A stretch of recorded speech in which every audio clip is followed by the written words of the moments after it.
ជំរាបសួរពុកម៉ែបងប្អូនអរគ្នាបាទថ្ងៃនេះខ្ញុំមានម៉ូទ័របូមទឹកនៅលើគោក4-5គ្រាប់វាមិនខូចកេសទៅកេសពុកម៉ែបងប្អូនចឹងហើយខ្ញុំមកបើកលក់បញ្ចុះតម្លៃជូនពុកម៉ែបងប្អូនទាំងអស់គ្នាតែម្ដងវាមានកម្លាំងមួយសេសលក់ជូនពុកម៉ែបងប្អូន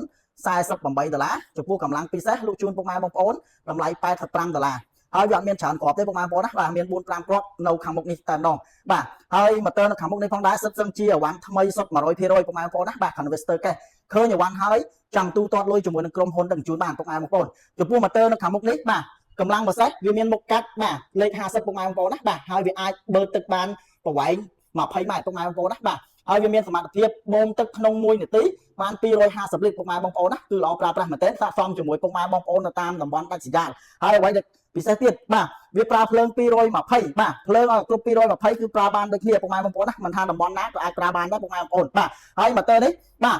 ជាប្រភេទបំភ្លើងស្ពាន់នៅខាងក្នុងពុកម៉ែបងប្អូនណាបាទប្រើយូរអត់ឆាប់ក្តៅអត់ឆាប់ខូចទេពុកម៉ែបងប្អូនក្រុមហ៊ុនមានការធានាជូនពុកម៉ែបងប្អូនមួយឆ្នាំលើការជួសជុលដូរគ្រឿងបន្លាស់ឥតគិតថ្លៃតែម្ដងពុកម៉ែបងប្អូនណាបាទហើយចំពោះម៉ូទ័រនេះផងដែរបាទបញ្ជាក់សិតសឹងជាអវ៉ាន់ស្តង់ដារចែកជារបស់ប៉ុនសុទ្ធ100%ពុកម៉ែបងប្អូនណាបាទហើយបញ្ជាក់មួយទៀតណាពុកម៉ែបងប្អូនបាទកម្លាំងពិសេសតម្លៃ$48កម្លាំងពិសេសតម្លៃ$85ពុកម៉ែបងប្អូនណាបាទហើយកម្លាំងពិសេសបាទមកកាត់វាលេខ60ពុកម៉ែបងប្អូនណាបាទធំមែនទែនពុកម៉ែបងប្អូនលុយអប្រើប្រាស់មែនទែនពុកម៉ែបងប្អូនណាបាទអញ្ចឹងសម្រាប់ពុកម៉ែបងប្អូនណាចង់បានរួចរាល់ដាក់បញ្ជាទិញឬក៏ឆាតចូល page ដើម្បីសួរព័ត៌មានបន្ថែម